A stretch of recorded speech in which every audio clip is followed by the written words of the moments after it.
नहीं, मैं कोर्ट को बहुत बहुत धन्यवाद देना चाहता हूं, माननीय उच्चतम न्यायालय को बहुत बहुत धन्यवाद देना चाहता हूं। ये सवाल हम लोग का भी था सदन में कि आप जैसे डीएम को इन्वॉल्व उसमें करेंगे, खासतौर पर बिहार में। मैं बिहार से आता हूं, हालांकि पूरे देश में होगा, लेकिन बिहार में आप देखिएगा तो बिहार में डीएम का जो पद है बड़ा महत्वपूर्ण पद है, और ये लोग ऑटोमेटिकली बहुत सारा व्यस्तता इनके पास में होती है, टाइम नहीं होता है। एक तो मेरा टाइम को लेकर के अभाव है, आप डीएम को उसमें इन्वॉल्व कर रहे हैं, बिना मतलब का इन्वॉल्व कर रहे हैं, डीएम का टाइम आप उसमें लेंगे और डीएम मतलब रोज भागा दौड़ी करेंगे, कहीं ना कहीं उसका समस्या रहेगा, मस्जिद का वो कहीं ना कहीं वो चलते रहेगा। तो पूरा मुझे लग रहा है कि ये समय आदरणीय हम जितने भी हमारे मतलब जो भी ये निर्णय लिए हैं उच्चतम न्यायालय के द्वारा जो आया है, मैं सम्मान करता हूं, चूंकि हम लोग संविधान में आस्था रखने वाले लोग हैं, तो हम इस फैसला का बहुत बहुत मतलब हम स्वागत करते हैं कि आपने जो कहा कि डीएम की मतलब भागीदारी नहीं है, अच्छा नहीं है, और आपने कहा कि हाँ सही बात है, सीईओ जो है वो मुस्लिम, चूंकि ये मुस्लिम का ही तो बात है ना, तो इसमें मुस्लिम होना चाहिए, मुस्लिम मेन होना चाहिए। तो जो भी कोर्ट निर्णय लिया है, इस निर्णय के साथ में हम लोग हैं और हम इसका सम्मान करते हैं, स्वागत करते हैं। लेकिन मोदी जी की गारंटी का क्या होगा? क्या हुआ? ऑपरेशन सिंदूर जो चल रहा है, टेरर और टॉक एक साथ नहीं होगा, खून पानी एक साथ नहीं बहेगा, इसका क्या होगा? आप तो गारंटी का बड़ा ढिंडोरा पीटते हैं, गारंटी का बड़ा आप ढोलक बजाते हैं पूरे भारत में कि ये गारंटी मोदी जी का है। तो अब उस गारंटी का क्या होगा जिसको आपने भारत के लोगों को दिया था, जिसको आपने भारत के लोगों के साथ में शेयर किया था, आपने वादा किया था, उसका क्या होगा? जैसे मोहम्मद अभी भी भाई वो जो आपने हम लोगों ने तहस नहस किया था, हमारे सैनिकों ने जो तहस नहस किया था, फिर वो बिल्ड कर रहा है, रीबिल्ड कर रहा है। मुझे लग रहा है कि इस पर भी आदरणीय प्रधानमंत्री जी को थोड़ा सा एक्शन लेना चाहिए, क्योंकि वो फिर बनाएगा और इसीलिए वो बना रहा है कि उसका हो सकता है कि सोची समझी कुछ फिर आगे का प्लान हो, रणनीति हो, तो हमें उसको बनाने से पहले ही ध्वस्त करना चाहिए।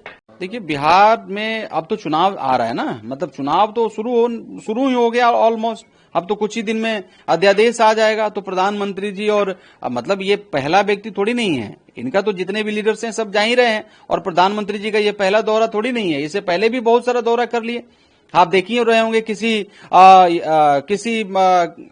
सभा में ये कह रहे हैं 11,000 करोड़ दे दिए, 20,000 करोड़ दे दिए, इतना दे दिए। ये पैसा जा कहां रहा है समझ में नहीं आ रहा है। बिहार की जनता को सबको मालूम है कि ये एक चुनावी प्रचार है, चुनावी प्रचार का ये घोषणा है, और चुनाव के बाद में ये घोषणा सब भूल जाएंगे, और ये पहला बार नहीं है, इन लोगों ने भूला है, उसका प्रमाण भी है देश के सामने में। तो मतलब जनता जो है ना अब चाहती है मेन मुद्दा पर चुनाव हो, जनता चाहती है कि विकास के मुद्दा पर चुनाव हो, केवल घोषणा नहीं हो, केवल शिलान्यास नहीं हो। आपने देखिए आप किस प्रकार से 2023 में अमृत भारत रेलवे स्टेशन का आपने उद्घाटन किया था, आज तक वो इसी पड़ा हुआ है, टूटा फूटा रेलवे स्टेशन। आज भी चले जाइए, आप नमामि गंगा के लिए आपने घोषणा किया था, आप जाकर देख लीजिए। हमको तो लग रहा है कि रिपोर्ट आया, आप देखे होंगे कि मतलब रिपोर्ट में ये कहा गया कि पानी छोड़ दीजिए, मतलब पीने का बात छोड़ दीजिए, नहाने लायक भी नहीं है गंगा जी का पानी। तो आपने क्या किया? जिस पवित्र नदी को भारत देश के 40-50% लोगों का जिसके ऊपर में आस्था है, आप समझ सकते हैं कि उसको आपने साफ नहीं किया।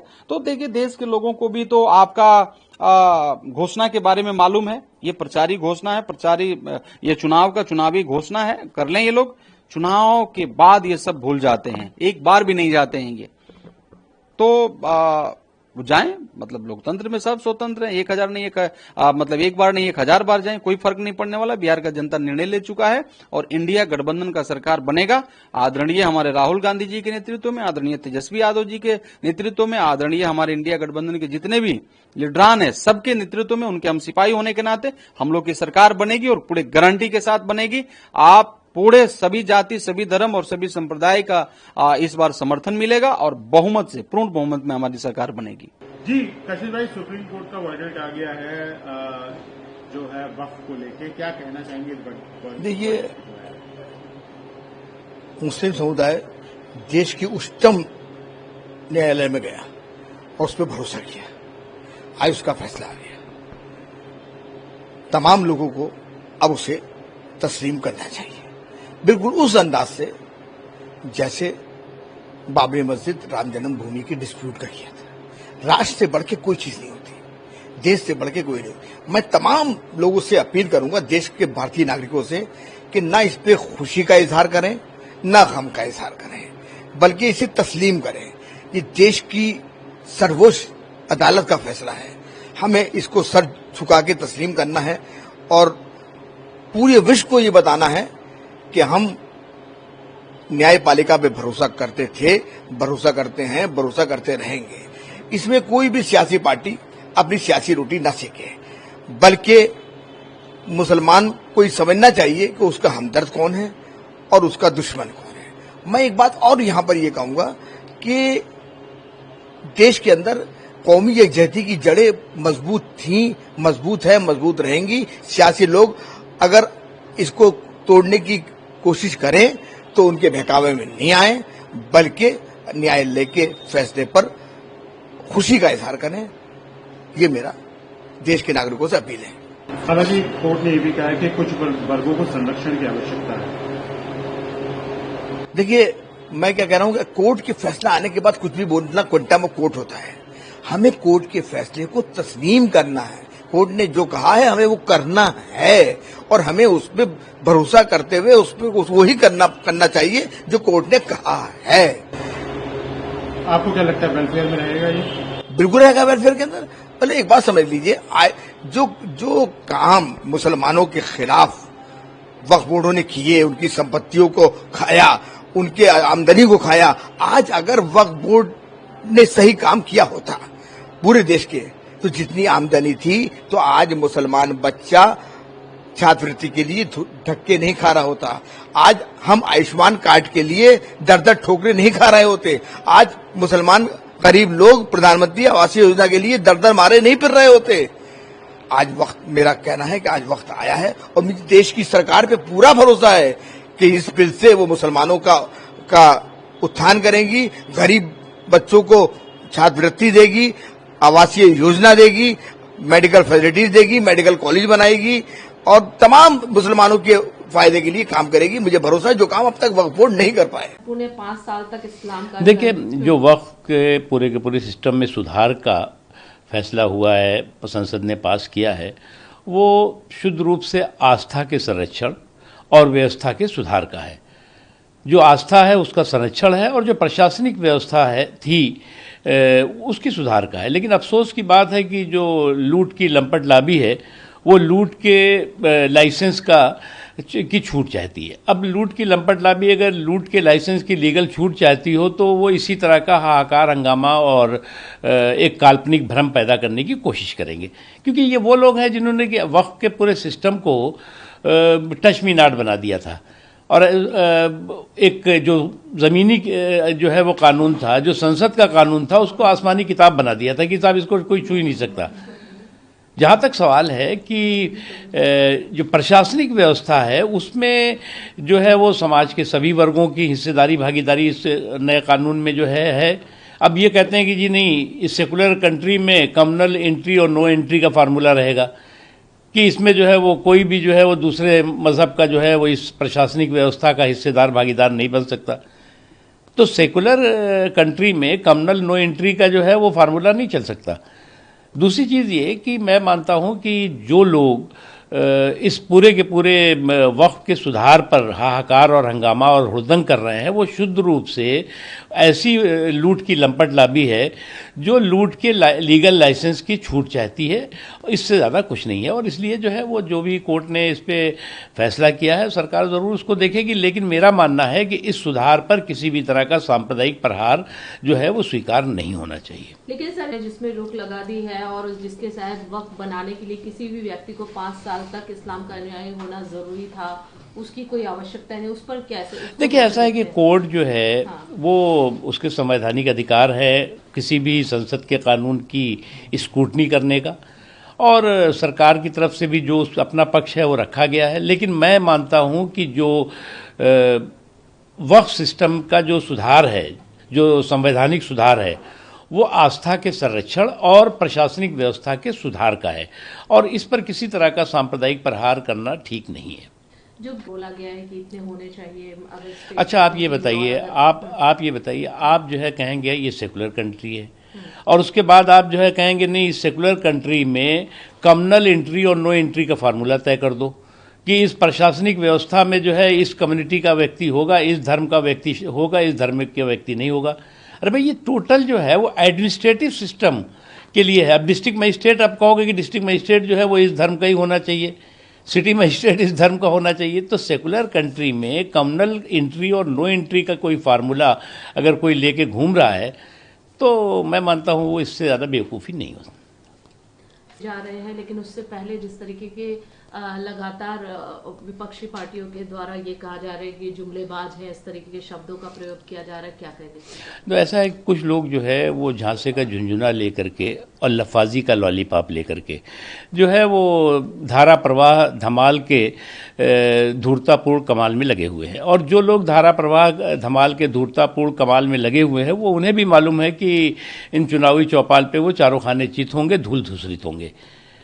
और इस तरह से जो है वो जो मुद्दों को लेकर के आप जो है वो कभी कहेंगे वोट चोरी होगा, कभी कहेंगे कि आप जो है वो हम तो वोट, जनता हमें वोट देगी तब भी हम जो है वो हार जाएंगे।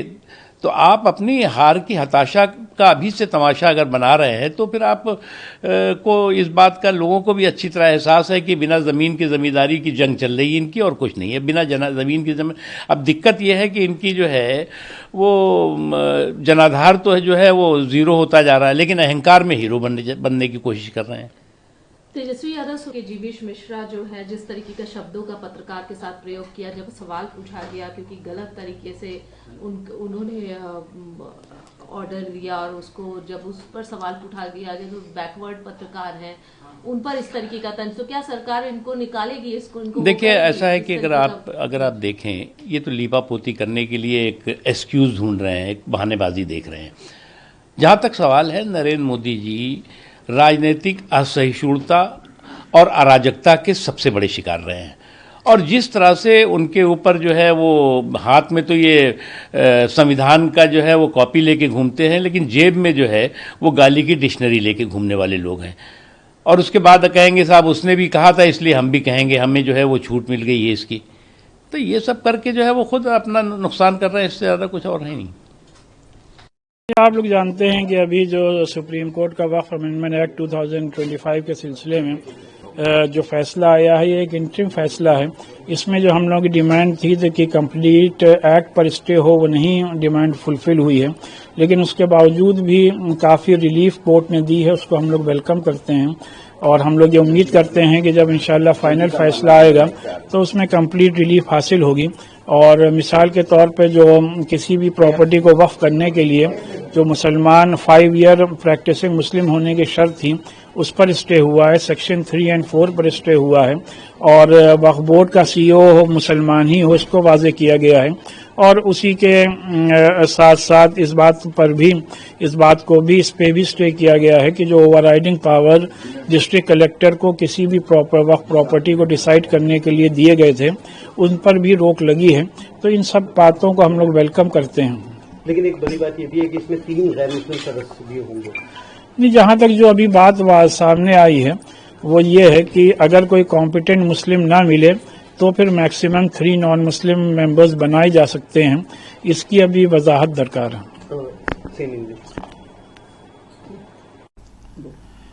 The Honorable Supreme Court has given interim order related to the Waqf Amendment Act 2025.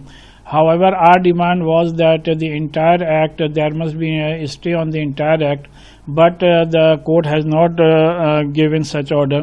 However, the court has stayed many provisions, and we welcome the stay on certain provisions, such as that a person who want to make a waqf should be 5 years practicing Muslim, and that the court has also cleared that the CEO must be from the Muslim community, and the overriding powers given to the district collector for deciding whether a property is a waqf or not has also been stayed. The stay on section 3 and 4 is a very welcome step, and we expect that whenever the final decision will come, we will be given 100% relief.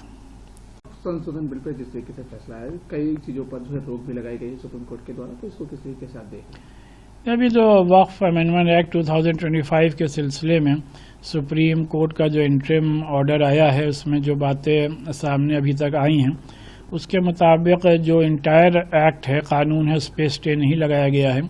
जबकि हम लोगों की demand यही थी कि entire act पे stay हो, लेकिन उसके बावजूद भी जिन भी प्रोविजंस पर स्टे हुआ है उसको भी हम लोग वेलकम करते हैं, इस उम्मीद के बाद कि जब इंशाल्लाह फाइनल फैसला आएगा तो कंप्लीट रिलीफ और राहत हासिल होगी। और खासकर सेक्शन 3 और 4 पर जो स्टे हुआ है वो एक बड़ी जीत है। और 5 इयर्स प्रैक्टिसिंग मुसलमान होना चाहिए वक्फ करने के लिए, उस पर भी स्टे हुआ है। प्लस ये कि मुस्लिम मेंबर्स हों और अगर कोई कॉम्पिटेंट मुस्लिम ना मिले तब मेंबर नॉन मुस्लिम को बनाया जाए, ये एक बात कही गई है। और एक ये भी बड़ी रिलीफ है कि जो सीईओ हो वो मुस्लिम कम्युनिटी से ही हो। प्लस जो कलेक्टर को, डिस्ट्रिक्ट कलेक्टर को किसी भी प्रॉपर्टी को डिसाइड करने के लिए कि वक्फ है कि नहीं है, जो ओवर राइटिंग जुडिशियल पावर्स दिए गए थे उस पर स्टे है। तो इन सब का हम लोग वेलकम करते हैं, इस उम्मीद के साथ कि इंशाल्लाह जब फाइनल डिसीजन आएगा तो एक बड़ी राहत हासिल होगी। अगर आपको ये हमारा वीडियो पसंद आया हो तो इसे लाइक और शेयर करना बिल्कुल ना भूलें। साथ ही हमारे चैनल न्यूज गंगा को सब्सक्राइब और फॉलो जरूर करें ताकि देश और दुनिया की हर बड़ी खबर आप तक सबसे पहले पहुंचे।